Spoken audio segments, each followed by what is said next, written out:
Well,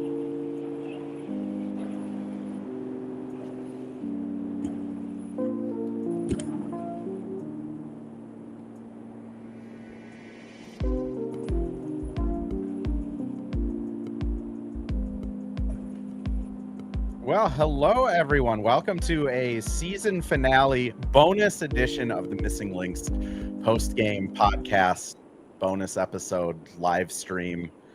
At some point, I'll figure out what I'm naming this. Today is not that day.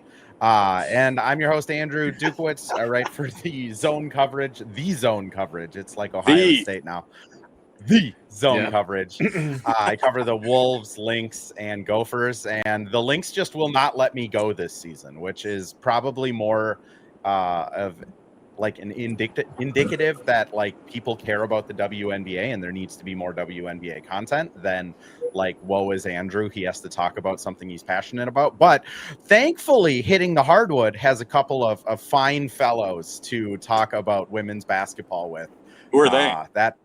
When do they get here? It's wild. I couldn't find them. So Mitch Hansen, founder of Hitting the Hardwood, is coming live from the driver's seat of an Audi somewhere in Wisconsin. How's it going, Mitch? I never thought that sentence would be said, but I am right for my day job. I'm on my way to Milwaukee right now. And you said company car. It is the Hitting the Hardwood company car. Patreon patrons, you are. We're getting Audis. Mitchell's. Yeah. You're funding our vehicles. Yeah. Andrew and I are still 10 patrons away. That's how expensive the Patreon's getting. But yeah, I'm in middle of Wisconsin right now, and I still wanted to be on the pod, so here I am. And Terry Horstman, the last time I saw you, I would say malcontent. Disgruntled Terry Horstman after watching the Lynx blow a 20-point lead. I believe we grunted at each other in passing as our goodbye. And basically, you are now finally back from Europe, and the Lynx season is over, and he has lit the world on fire. How are you? I'm doing great. I had a very relaxing trip to Italy where I woke up every morning to about, I can't remember how I said, like, it was like 500, 600 texts as different things were melting down. So yeah, great to get away. Did I miss anything? Yeah, let's start with it. Anything happened? Let's start by filling in Terry the last week and a half. Again, the post-game podcast of Game 2 of the Mercury was a lot of they got this one, but I don't really know what is going to change in this series to make it a Mercury running away with it. And then the Mercury promptly ran away with it. Yeah. I'd like to just reflect on this season though. Like I wrote a piece for zone coverage, kind of just, I worry that this season is going to be one of those seasons that 15 years ago no one remembers, and I hope it's not that way, because there has been so many accomplishments that this team had, and it's really unfortunate they fell short. Also, the creative license I have at zone coverage to start a piece off going 200 words on a Jurassic Park VHS is wild, so shout out Tom Shearer. But how do you guys feel this season will get remembered? Mitch, I'll go from you live from the car first. I mean, I just passed a cheese curd stand. No, I think. And you didn't stop? No. There'll be plenty more opportunities, right. Trust me. But no, I ultimately, I think when people are going to look back at the season, it's going to be what happened at the end, which is unfortunate. I mean, it's always, who ended up winning, who ended up, not getting to the finals. That's what the story of Minnesota will be in 2025, which is unfortunate because, as you mentioned, it was one of the best regular seasons we've seen. They tied Las Vegas for 34 wins, most in the regular season in WNBA history. You mentioned the individual accolades that they had. As right before we jumped on this recording, Alana Smith and Nafisa Collier were named the first team, all defensive team. So the accolades just keep piling up. And that's not even mentioning, Cheryl Reeve, surpassing the all-time wins list with regular season and postseason combined. It was a really memorable season. The Lynx absolutely dominated throughout the course of the regular season, but it all gets thrown out the window once the postseason comes along, and that's what you'll remember. When you look back 10 years from now, it will be that the Lynx didn't win the championship this year. They'll remember who won the championship, which, as I said, is unfortunate, but that's just kind of the reality of the sports world and kind of how we look back on teams. But to put a bow on it, it was a really memorable season. It was a really impressive season and one of the most dominant seasons we've seen, regular seasons that we've seen in league history. But it ultimately came up short again, which is the ultimate outcome. Terry, what do you think? Yeah, I mean, I agree with that. And it's just the, shame of American sports that we can just, look at a list of who won the title, and that's just what memory serves. But I do think those in the know and those who are there will remember it fondly, and I think it's on us as writers and media people and those who cover this league to ensure that those things, don't go forgotten. And just because the season ends doesn't mean that you have to stop, making work that either honors that or helps inform. I love going back and just like re-listening to all the different scrums and interviews and pressers and things like that, and months later just kind of being like, oh yeah, this is still relevant and this was a cool thing that happened and that people should remember. I mean, all the accolades, of course, Fee's historic 50, 40, 90 are things that we should shout from the mountaintops forever. I do think in this moment in professional sports and this moment in professional women's sports, what will help this season endure in the minds of people who care and want to tell these stories fondly is the stud buds, and wherever they go from here. I saw T posted on Instagram, I haven't seen Courtney in a week, I miss her, what the hell, that kind of thing. And I think that really was a game changer in how people interact with the league, with the players, how they consume it.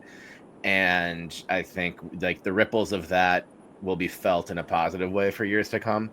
And there's so many great performances and other accomplishments this season that I hope we continue to talk about fondly. But the casual everyday American sports fan tunes in for the finals and if kind of an all or nothing championship or bust mentality, and that's just not the way, I know it's not the way we operate and not the way the very intelligent listeners of this show operate, but it's a season I'll remember fondly for a really long time, and I'm just glad that I got to be part of it every day. I think that's where I settle into, is I'll remember it fondly. Like I will be, Fee is one of 6 humans to score 20 points on a 50, 40, 90, like across men's, women's, college, professional. Like she is on a list of 6. That's, there's been 9 times more presidents of the U.S. than people that have scored 20 points in a 50, 40, 90 season. Like, right. That is insane that she was able to do that. The efficiency this team has, like as a stat nerd, to like when I am writing about the Lynx 5-10 years from now, this will probably be the team that I'm going back to, of like, this is the measuring stick for like if you want to be an all-time great team.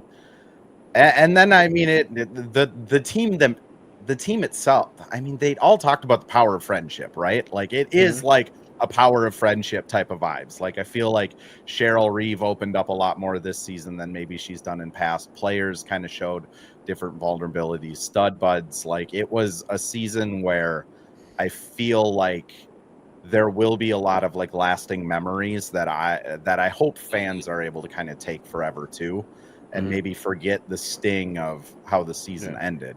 Well, and just real quick, Cheryl mentioned that too at the very end of the regular season. That was like, no matter what happens, there's nothing you can say or take away from this group that affects how special they are. And I just think that is a lesson that I wish we would be able to appreciate things like that in the way we cover sports in this year, in this country, in this time.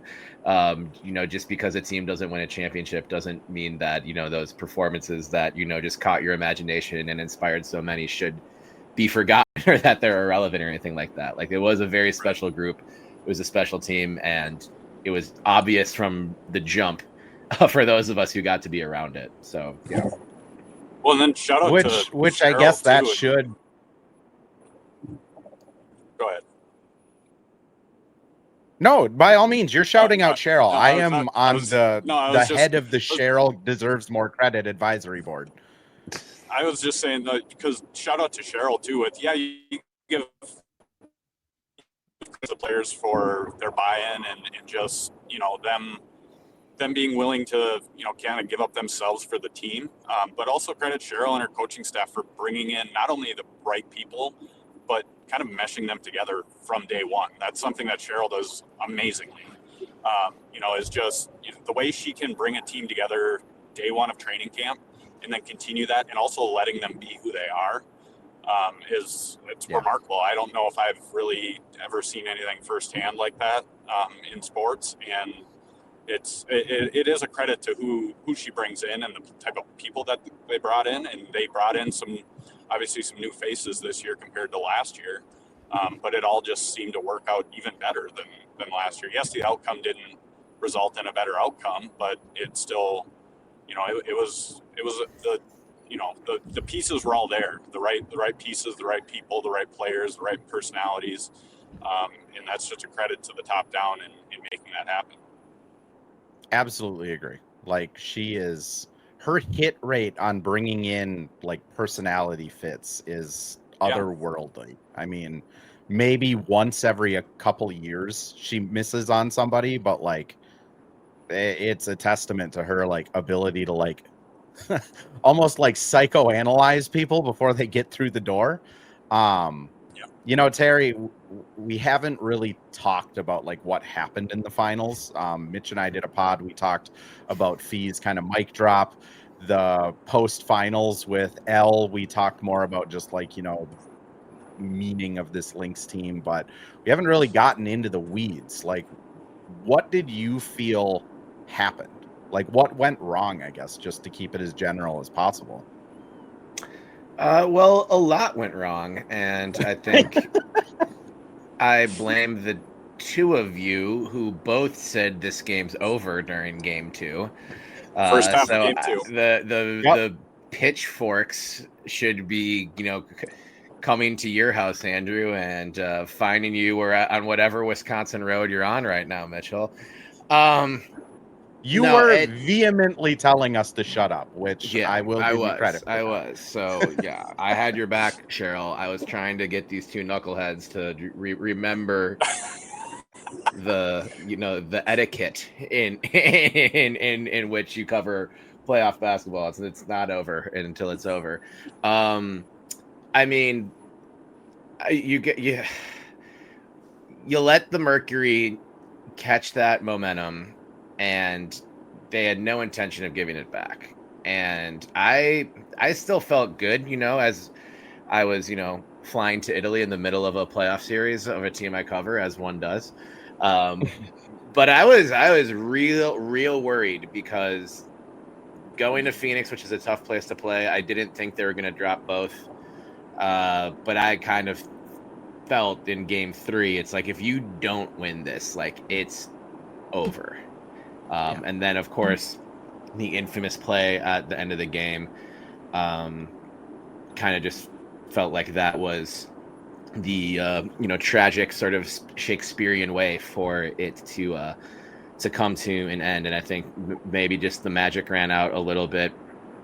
Maybe a lot of people are saying that like everyone looked too gassed, and maybe that's part of it, but I don't necessarily subscribe to that. I don't think anyone was like driven into the ground beyond what they, should have been this year. It's obviously completely different if you have Dejanay Carrington has that player who can play multiple positions. I was really worried about that going into the semifinal series when they lost her. So I think it's just, it's fucking hard to win a title, and you can go back and look at every championship team throughout history, and something they all have in common is the luck broke their way at a certain point. That doesn't mean that everyone's just lucky or whatever, and it only comes down to that, but luck and timing needs to favor you at certain points, and it just didn't for the Lynx this year.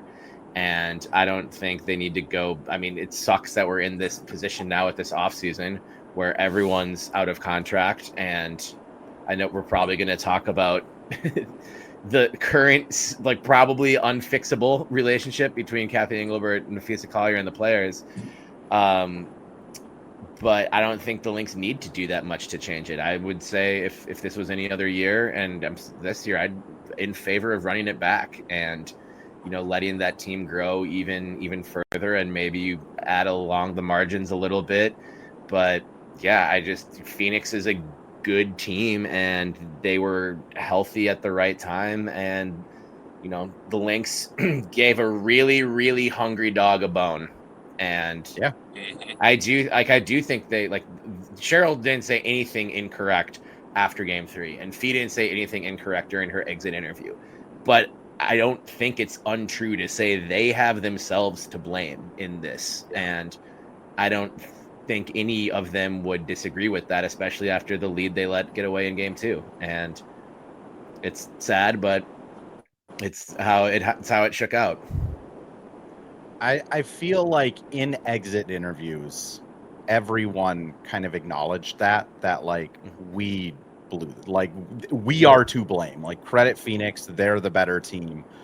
Like, Cheryl talked about like how big of a blow Dejanay was. Court and K-Mac were both like they just beat us. Like, we had opportunities, we couldn't capitalize. They beat us. Like, what do you kind of like almost like a what do you want me to say? Like, it's sometimes you just lose.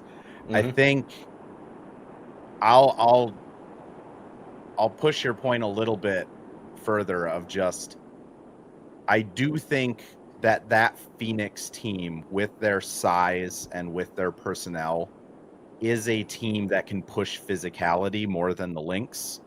And there was that concern of this Lynx team of who's the dog that's going to be in the fight that jumps in if it gets too physical. I mean, that was Dejanay. Dejanay is the person that's going to like put someone in a headlock if it gets too much.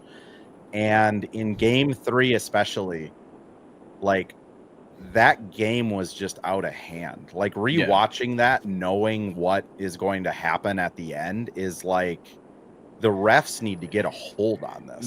They tried. I will say they did try. The second half started, they called 5 quick whistles, and it's like, okay, they are trying to get a hold of this. But then it's almost like the players were just like, shut up, and then they stopped trying to get a hold of it.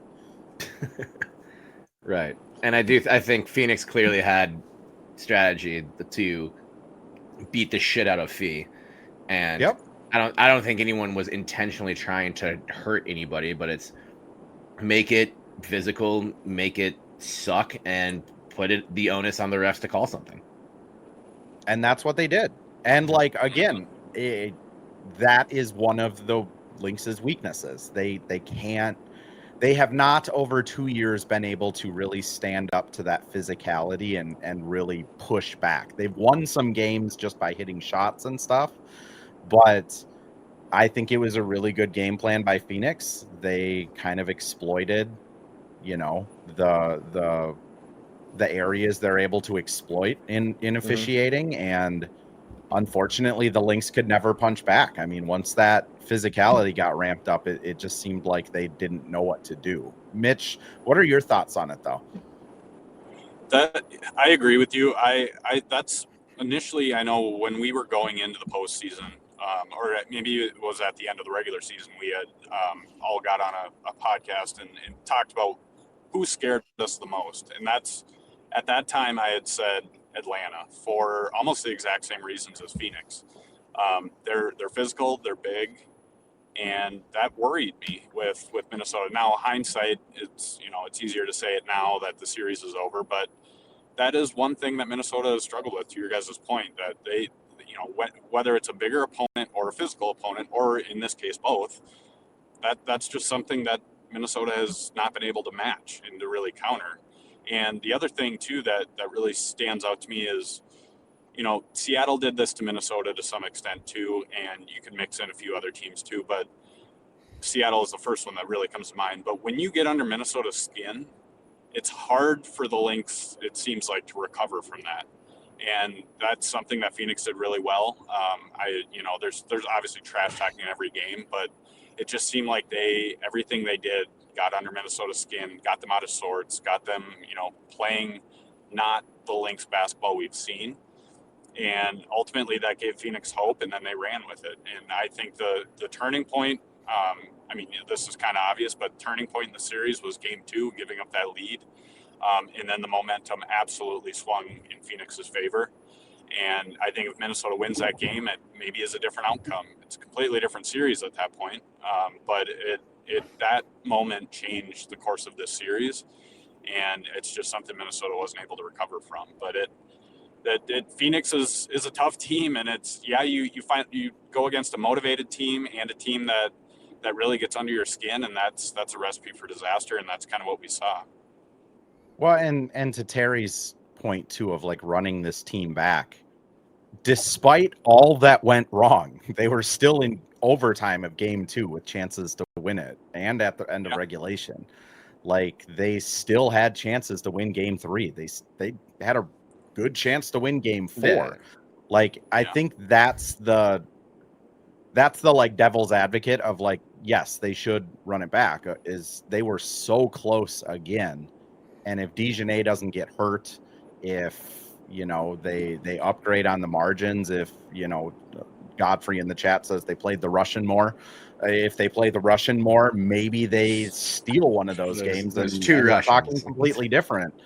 I unfortunately think, the Aces are looking really good. So I don't know if they could have limped through the finals, but they were so close in so many occasions that it really is, like you guys said, it's kind of on them for letting the opportunities slip.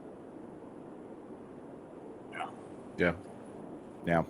Let's go to an ad break, and then let's talk more off-season-y things, because I think this is setting up to be one of the craziest off-seasons ever. Well, hello. Thank you, Livestream Andrew. This is Ad Read Andrew. And today we have Firehawk Construction and Remodeling, the presenting sponsor for the Missing Lynx podcast. Firehawk Construction and Remodeling strives to inspire people to follow their ideas, working with respect and understanding to create a quality, tailored result. Firehawk Construction and Remodeling, located in Blaine and serving in the North Metro area, is here to help you with your building and remodeling needs. I can say personally, thanks to Firehawk Construction and Remodeling, I have a beautiful deck in my backyard, and countless projects that I started, they finished. Get started on your new deck or remodel today by calling Isaac at 763-710-5686. And we're back with another ad read, this time for Pence Homes, the presenting sponsor of Hitting. And we're back with another ad read, this time for Pence Homes, the presenting sponsor of Hitting the Hardwood Network. From the best tools and technology to transparency throughout the entire process, Nate Pence and the Pence Homes team is the top choice for buyers, sellers, and is proud to support you and your home ownership goals. Get started today by calling 612-308-1122 or by emailing info@pencehomes.com. .com worked. That's the over, I think, for anyone who bet on it. So this offseason, I mean, we've kind of talked about it at length multiple times, but Kosu is really the only player on roster that is signed through next year. Dorka, they have the rights for. Dorka erasure. Dorka's under contract for next year. Dorka is they have Dorka, and then they have some other random person that's playing in like Poland or something. No, they have Maya Hirsch. Hirsch, that's who it is. So Dorka. Mitchell. How did get out of a season did Maya Hirsch have overseas? What's that? What'd you say? What's the latest on Maya Hirsch? I honestly have not really followed it during the season. Once if Mitchell's not on it, then we have no chance. The off season now underway. I will be starting up. This is a plug, but I will be starting up my off season update at Canis Hoopus. But I have not looked to see how she's been doing overseas. But that's a very interesting player because we've kind of been just waiting to see what will happen. And honestly, she hasn't put up in crazy numbers overseas. So I don't know. I'm not sure what will be the. This is what people came for. All these off-season headlines, CBA negotiations, Fee versus Kathy. Who's going to throw the next haymaker? We've got in-depth Maya Hirsch talk. So here's all I know about Maya Hirsch. She exists. I would assume she's a real person. She is. And that's it. Yeah, you weren't on the beat. We talked to her after the 2023 draft.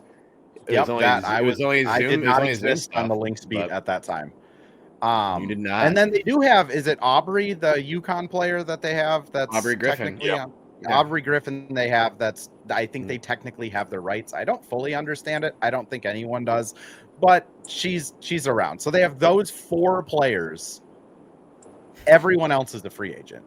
I mean, I guess I'll just ask. I mean, Terry, what do you think the plan is for this team? Like, do you have any inkling of like what they're gonna try to do? No, I have not been given. I love it. There's a moment, especially when like Cheryl's kind of in a more like I'm gonna be playful with the media today mood, where someone will ask a question before a game and she goes, do you want me to just give you the game plan with a little smile? And I'm so sad I wasn't at exit interviews. I know it, was a somber occasion, but I would have loved to have talked about that. I think here's what we know, and we mentioned this earlier, is that this team, this group of people, players and coaches, are a special group. Cheryl mentioned it all year. All of the players mentioned it all year. They know that they have something special. That doesn't guarantee championships, but I think the hardest part to get right when constructing a team, they know they've gotten it right. I think having that celebration at outside of Target Field, even in defeat, was important for the organization to put on, so that the lasting image of this season was of celebration, not of a playoff win or a championship or whatever, but a celebration of a group of people, because this group is worth celebrating, and that needs to be the enduring feeling that you go into the offseason with. With that, I think that signals a lot of players on this team. The coaching staff and front office are very interested in having come back. We can't really have this conversation unless we assume some hypotheticals. So hypothetically, a new CBA is agreed to. Hypothetically, there is a salary cap of some kind that is much higher than the current. Why are you going rogue right now? We're live streaming, dog. Oh, sorry. I thought you were yelling at me. No, not you. You were too. Terry, why are you yelling at me? You asked me a question. Okay. Let me lock my dog out. Terry, keep cooking. All right, I will try to keep cooking. I'm not Courtney Williams though, so I think obviously this starts with fee on down, and I think there will be something in the CBA that is similar to like a max, super max, what was before or whatever, that will allow you to have an upper hand negotiating our players currently on their roster. I don't think Fee wants to go anywhere else. So it starts with that. I think you try to retain as much of this roster as possible. And got to get one more big. I think I will be watching the college season very closely. I hope this lottery gets to happen at some point. Shout out Cheryl for locking down the Sky's first round pick this year because she knew the 2025 Sky were going to suck. And we'll talk about this for 6 frickin' months. But I mean, a player like Lauren Betts would be very intriguing as a backup, just to allow you to play bigger. Maybe play a Lan and Fee fewer minutes during the regular season. Not that I have any issue with how Cheryl handled their workloads. She's certainly a far cry from Tibbs, but that would be a luxury that could be used to their advantage. So it's so hard to talk about what they might do, but I do think they need a little bit more depth in the front court, or just a different kind of big than Masha, who does different things so they can stagger a little bit, maybe help out, certain matchups. But like I said, you don't got to change much. I would, if I think a lot of people have looked at or interpreted the Dejanay Carrington acquisition as something of a quote unquote rental to try and win a title. I would do whatever you can to get Dejanay back. And if you have to say, hey, there will be a position battle for that starting spot between you and Bridget Carlton, then that's an offer I would make as well. And also do that to BC, because I want BC back. I know people are already penciling her in to play for the Toronto Tempo. But I think BC, try to win a championship here first. You can play for the hometown team at the end of your career. So we'll see. I want them to, I think continuity is a priceless luxury in this game, and I think they should pursue as much continuity as possible with the supplemental additions they can make to, but I've been talking too long. Mitchell, what do you think? Yeah, I agree with everything you just said. Alongside with the front court need, which I do believe, I agree with you. I do think that's an area of need, and the draft might be the perfect opportunity to do that. Depending on what the salary cap looks like, contracts look like, all that stuff, we'll put that aside. But what I'm really probably 2 players I'm really looking to see what happens this offseason, that being Jess Shepard and Dejanay Carrington. Let's say they do get Dejanay back, I agree that I think that, her and BC should have some sort of battle for that starting spot. I think if that happens, we could very well see, BC bump back to the bench, or maybe Dejanay playing more minutes just coming off the bench. But let's say that, hypothetically, that Dejanay and Jess are both gone this offseason, I could see them being very aggressive at that, that on basically BC's spot, and going out and just kind of trying to get maybe not a big name player, but a very impactful player in free agency, just because there's a lot of unknown with free agency. But I'm really curious to see what will happen with those two specifically off the bench, because they've earned, larger contracts. They will get, they're going to get larger contracts, knock on wood, anywhere, whether it's here or somewhere else. But I mean, I feel like some teams are going to be very aggressive in trying to get them. And now the relationship is a big piece of everything, but the money, especially when it's that much larger, hopefully in next season, money talks, and who knows what'll happen when that situation arises, if it happens at all. But that, along with the front court, that's something I'm really looking at and seeing how that all plays out. But I'm really curious to see what will happen with that top pick that Minnesota owns from Chicago, because it could very well be a number 1 pick. It's likely that it'll be, just percentage-wise, that'll be the number 2 pick, which is still amazing. But it will be interesting to see who kind of emerges in that role, because that'll dictate what Minnesota will probably do in free agency, or the pieces they add elsewhere. Mm-hmm. I mean, the one thing I'll add is exit interviews. Either me or Cassidy from the Star Tribune kind of asked every player, like, hey, do you want to be back next year? And yes, every player gives the generic, I love the city, I'll come back. Kayla McBride stood out as she said after game 4, she went back to the hotel and told Cheryl she couldn't imagine having this feeling with any other team, like with any other organization. Like, I think K-Mac is back. I mean, she's still posting fan stuff on Instagram. Right. I think K-Mac wants to end her career in Minnesota. And I think Cheryl wants that for her.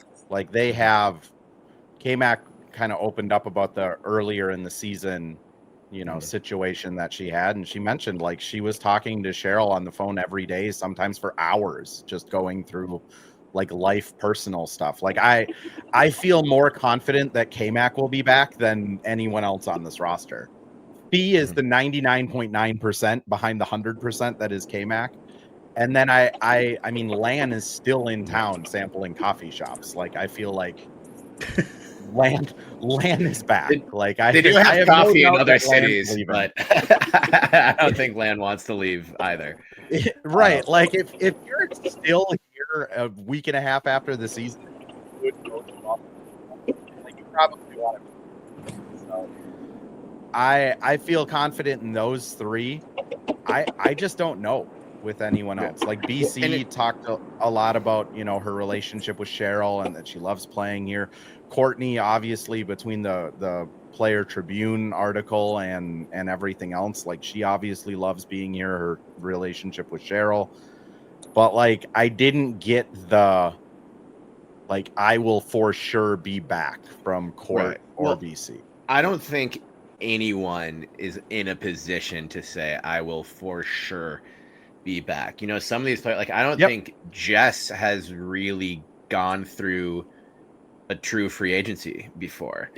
And last season, when Cheryl said when there was a press conference after the draft that had the new draft picks, Carly, who they traded for that day, and T, who they had just signed an extension, and Cheryl kind of made what T described as in jest as like T playing hard to get at the beginning of free agency.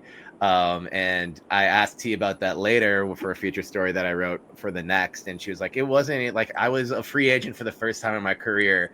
And I just wanted to go through the process. Cheryl's fine. Like, they like kind of like Cheryl staying nearby, and like T kind of made a joke about it. So like, but I'm just looking through Jessica Shepard's transaction history now, and I don't think she has gone into an off season like truly an unrestricted free agent before. And there will be teams that can be like, here is a bag of money, or here is a blank check. There will be 2 more teams doing this.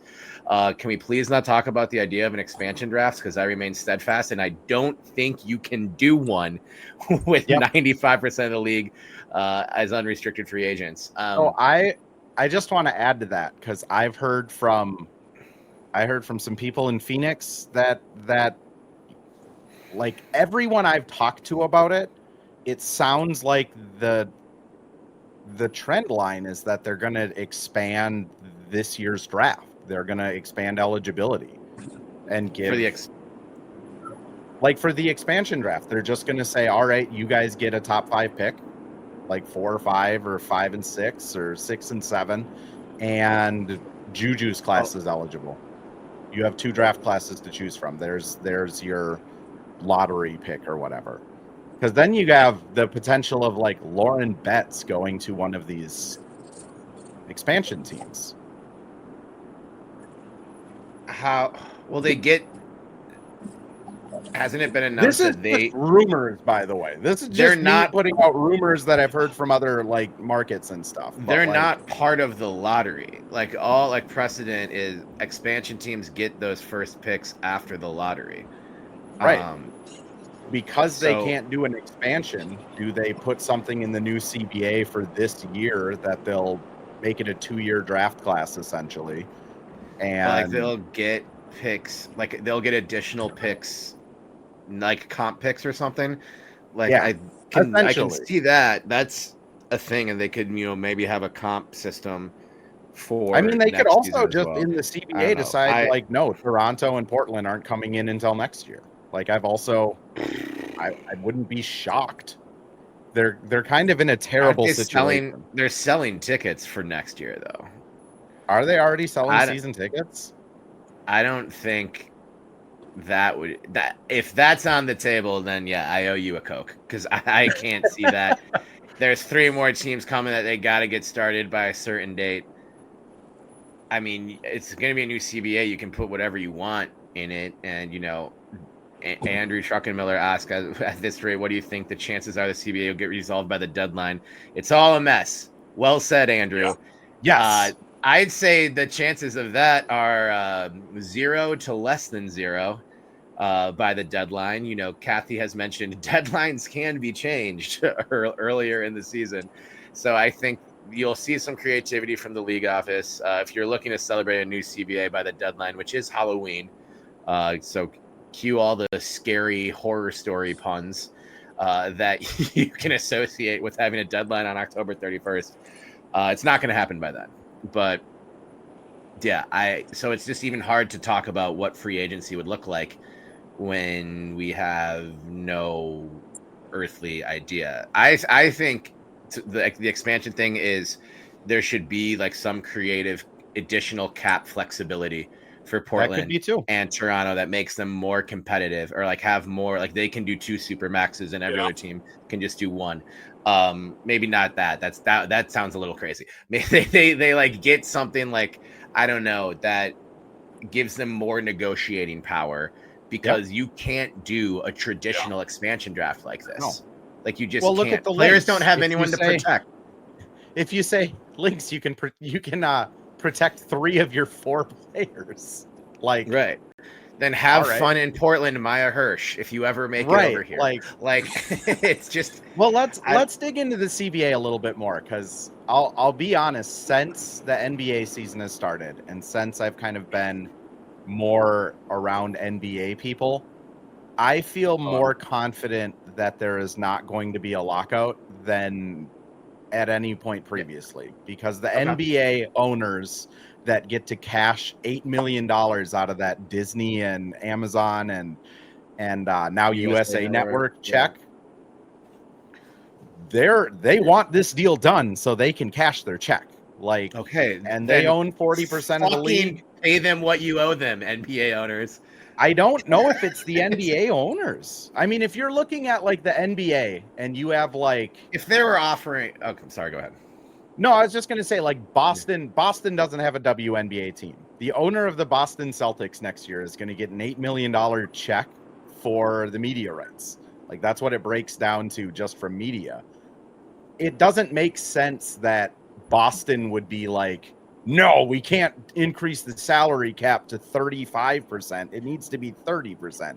Because at the end of the day, he's getting free money. So, like, I think this is a WNBA thing that, but I mean, maybe the NBA is more on what? Well, they have the NBA has the majority of the control here. Yeah. So I don't buy. That's why I'm saying I'm confident when push comes to shove, it's just going to get done. Yeah. But it's also just so goddamn messy. There's never been a more outdated CBA, I think, in the history of professional sports in this country. And there's so many.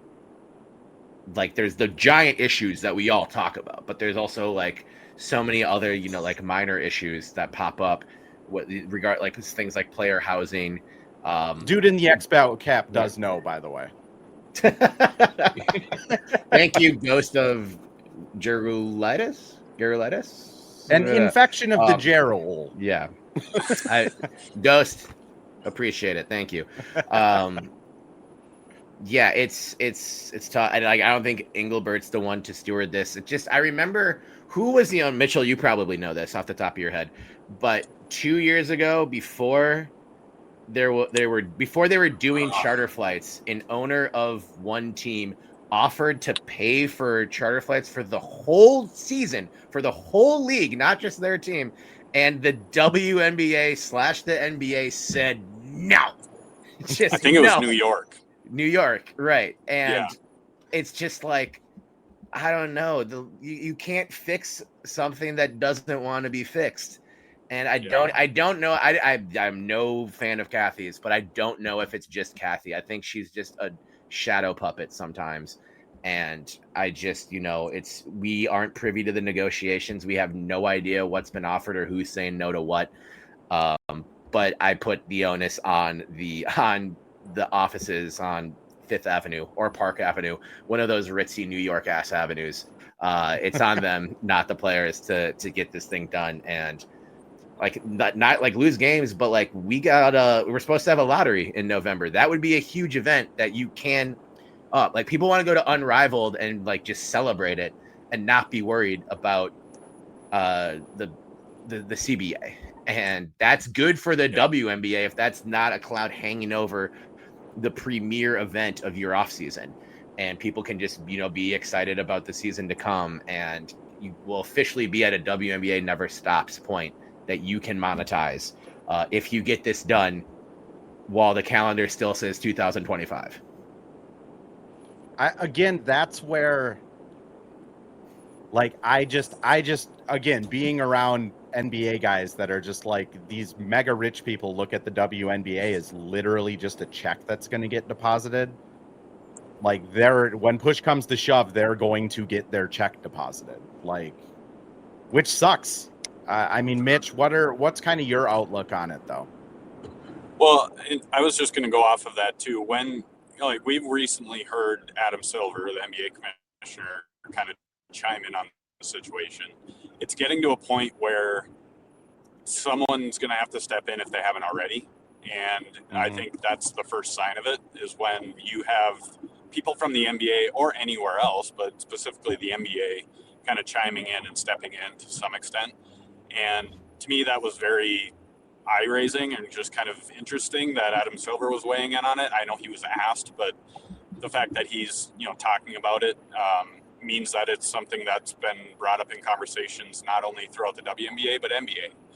And once that pressure continues to be applied, I don't know what that means. I don't know what that looks like. I don't know if that's somebody else negotiating with the players or what, but it will get to a point, and I think that deadline of October 31st, it'll get to a point right there that, okay, let's get this done. Like, let's sit down and let's actually get this thing done.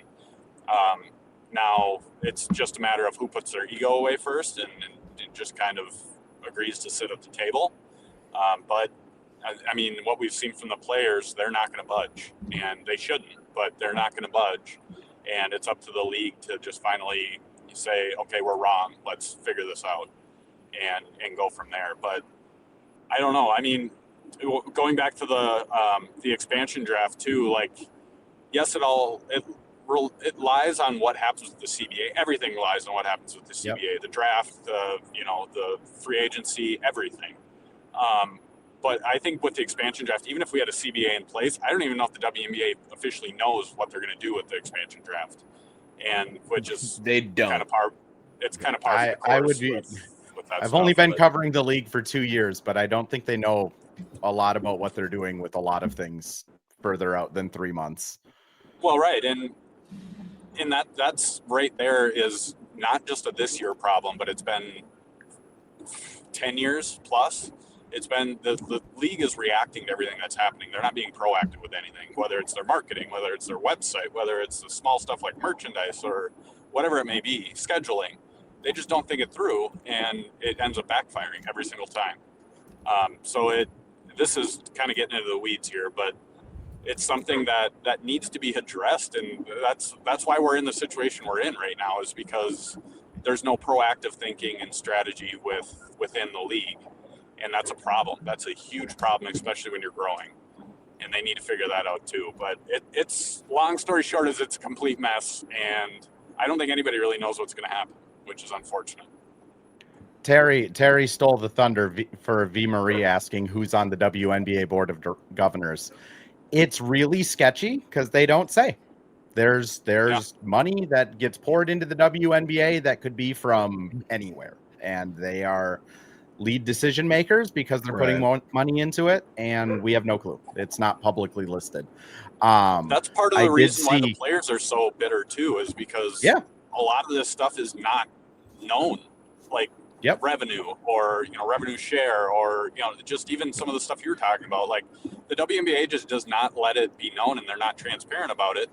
They're not saying they have to be necessarily with the general public or with the media or whatever, but from within, you got to be transparent with your players, especially when you're trying to negotiate the next 10 years of their life. Like, you have to be transparent with all of that stuff to them. And that's just absolutely mind-blowing to me, because I don't know if it's a problem where they're not being transparent or they don't have any data to provide.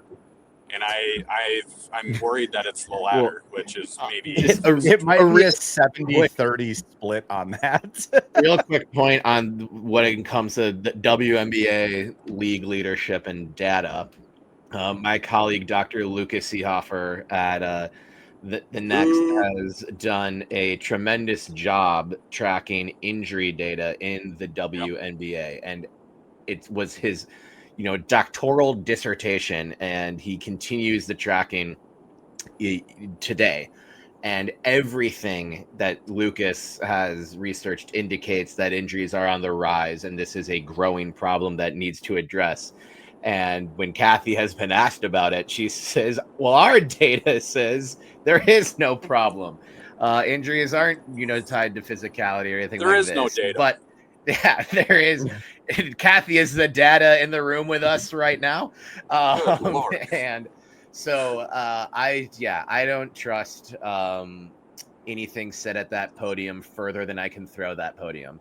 So don't expect and any. You can't lift that podium, so that's really saying something. No, it's I mean, to me, the when I was digging in for the ref story, and when I was digging in the middle of the season for like the CBA, like what they're looking for, just kind of like cap wise, there's not even gambling information out there on the WNBA. Like when the gambling sites can't tell you ref stats, or like the gambling sites can't give you odds on things, like there's it and Ghost mentions it's a red flag. Like it's a huge red flag that there is no public information on this, on a league that is consumed by the public. It's tough. Andrew asked in the chat earlier, am I making a separate channel for the Wolves content? Nope, it will be on the same YouTube channel. I switched the name of it to Missing Minnesota, so if there's a Missing Lynx icon in the bottom right stage left corner, Lynx Pod. If it's a Wolves logo, it's a Wolves Pod. They'll also be on separate playlists and be divided up on the channel. The Wolves will have a different podcast link, though. The Missing Wolves. I've been putting them in the Missing Lynx one for the first couple. I haven't. Mitch has. But that will be separated out at some point, more or less just, so we can have analytics and data that we can provide to the public, like people should. Anyways, last thing I wanted to just touch on real quick from the chat before we move on, but Tosh Cloud, yes, if Tosh Cloud wants to come sign with Minnesota, that would be cool. I adore that woman, not only as like personality, she's awesome, but I mean her fight is wild. And Ghost, yes, the Timberwolves actually share an arena with the Lynx, and they also they use the Lynx's practice facility to get workups in, so they are subsidized by the Lynx, I think, at this point, especially in championships, at least. Kind of last thoughts, though.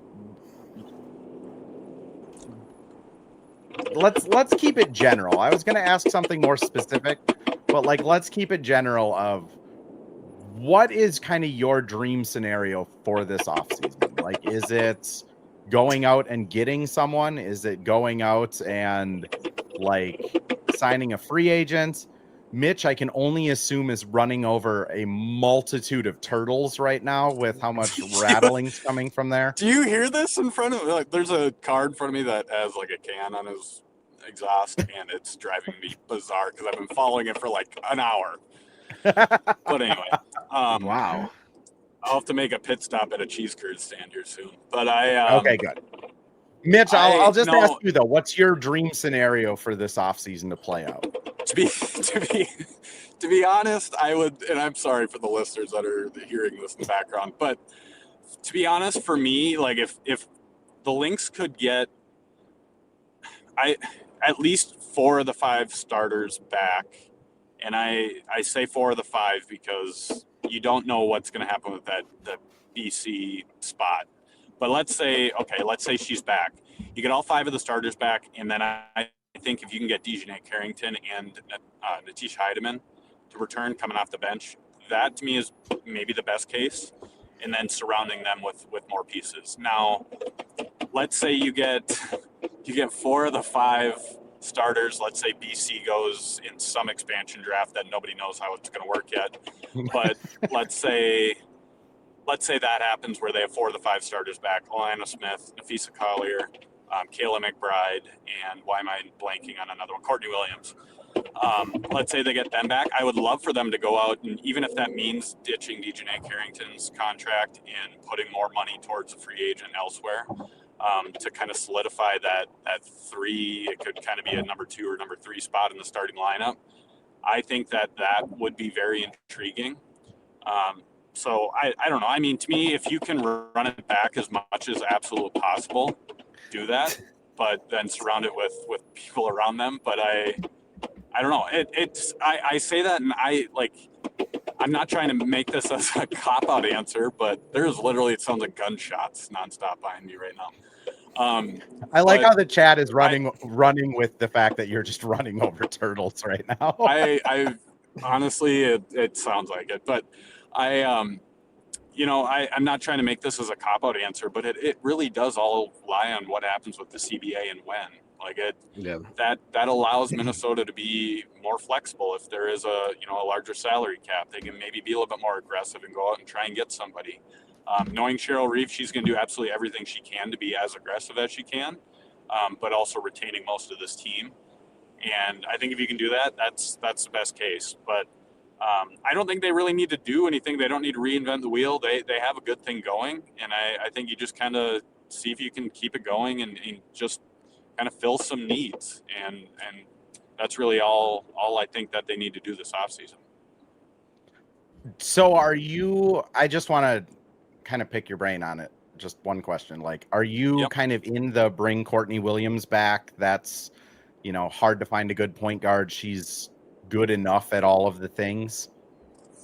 I do. I think you bring Courtney back, especially after the year that she had this year. An all-star year. It's, I'm not saying she could replicate it next year, but she you can tell she's more comfortable.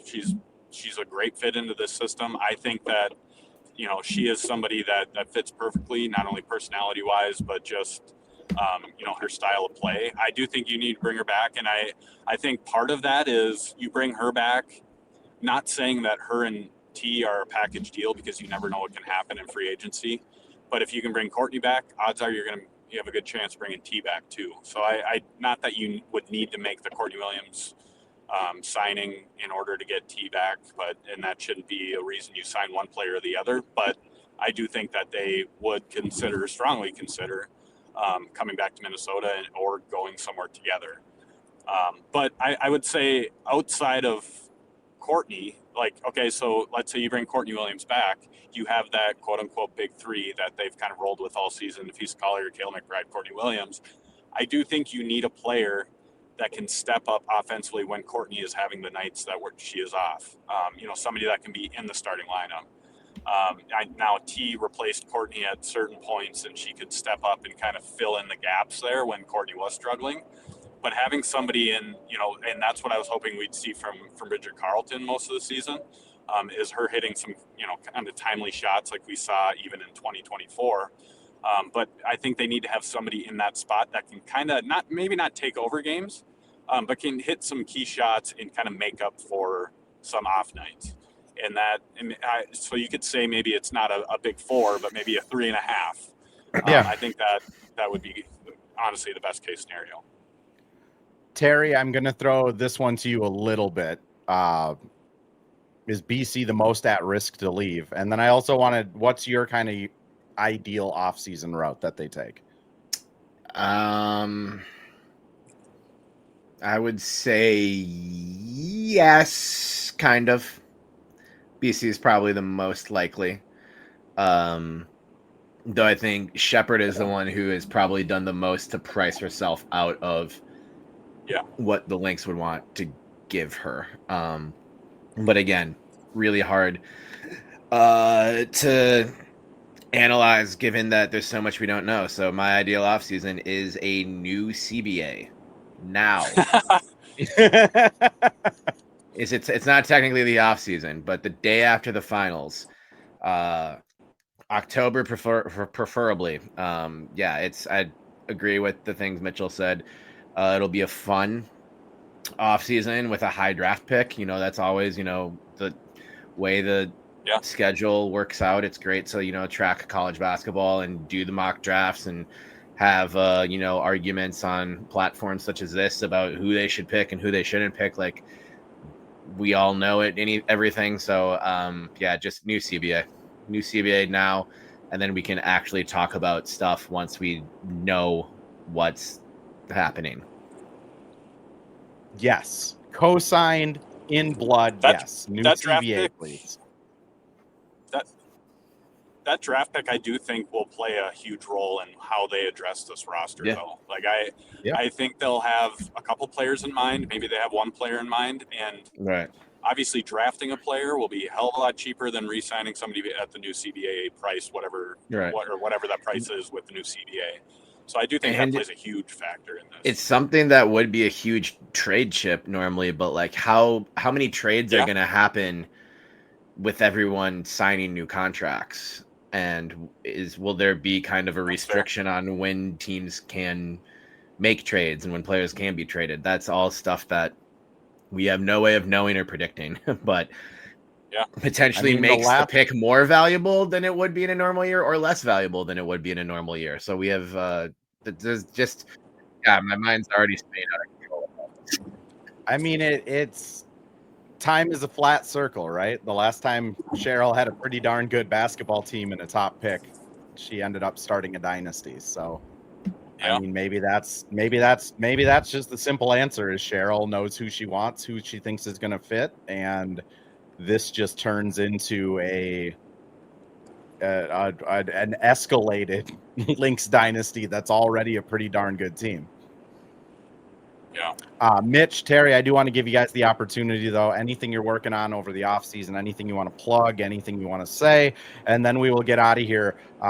200 plus people popped in on this, which is wild for a midday Wednesday podcast. I hope everyone's lunch breaks were wonderful while you were listening to us ramble about WNBA. But anything you guys have coming up or want to plug?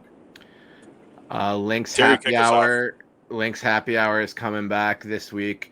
The plan is to do off-season episodes. I don't know if it will be weekly or bi-weekly, but it is coming back. So catch Lynx Happy Hour wherever you get your podcast. I'll have some off-season stuff over at The Next, which is now The 9 Basketball. I think the nexthoops.com still gets you there. But be mindful of the name change. I'll be posting links at Terry Horstman on Blue Sky. I am still on Twitter, regrettably. And I'm working on a presentation for a book deal that would be kind of behind the scenes of the construction story of next season's Lynx teams. So if you know anyone in the publishing industry, hit them up and tell them to give me a book deal. There you go. Terry needs a book deal. Mitch, what do you got going on? I kind of mentioned it before. As the off season starts, and I say off season, like the off season technically started for the Lynx, but once overseas play begins, I'll start doing an overseas update weekly at Canis Hoopus again this year, giving you an insight of how players are doing overseas that were under contract in 25. So it'll be a bulk of obviously the roster that we currently know the Lynx team as. But I will have that. There will be content throughout the off season at Winsider as well. And I'll continue to do the podcast year round as I have in other off seasons or other years. And we'll all continue to do stuff. But I'm really looking forward to, not to get too far ahead with coverage for next year, but really looking forward to next year with the Hitting the Hardwood stuff. I have a couple things in mind that I want to do just to kind of revamp things, maybe visually, maybe brand-wise. So just kind of a sneak peek to that, but just kind of behind the scenes stuff. Nothing will change with podcasts or anything, but looking forward to giving you guys a great product again next year. I just want to say thank you to everybody that's followed along, supported us, continued to show support of not only this podcast, but all of our podcasts at Hitting the Hardwood Network. We couldn't do it without you guys, and looking forward to producing and providing the best possible content that we can. So I appreciate you guys. Appreciate the listeners. Appreciate Andrew and Terry, you guys here. And looking forward to a very interesting and very busy off season with little to no sleep. He's going to be grinding Turkish league tape. That's what Mitch does in the offseason. Maya Hirsch, I'll be having a weekly feature story on her this offseason. Sit downs, even. It's going to be you and Maya Hirsch with a spotlight in between you as you talk about her Hennessy deal that got announced for LeBron. They're partners. Anyways, appreciate everyone for listening. I'll be back with another Missing Lynx pod. I plan to do them every other week through the off season. If you like putting up with my ramblings, the Wolves podcast is part of the Hitting the Hardwood Network as well. That'll be post game after every game, and we got some cool people coming up. Adam Mares from DNVR is going to be on the show tomorrow. We'll be live streaming that. Let's see here. Jordan Dye, Lynx Wolves courtside superfan, will be on the pod next week, and then Dane Moore is going to be doing the Monday before the season tips off. So feel free to come hang out. We'll do all of those as live streams so people can talk about dead turtles and whatever else you want to talk about in the chat. But appreciate all the people for tuning in. Mitch, Terry, appreciate you guys for coming on. And until next time, boy, we're in for a ride this off season. Yes, we are.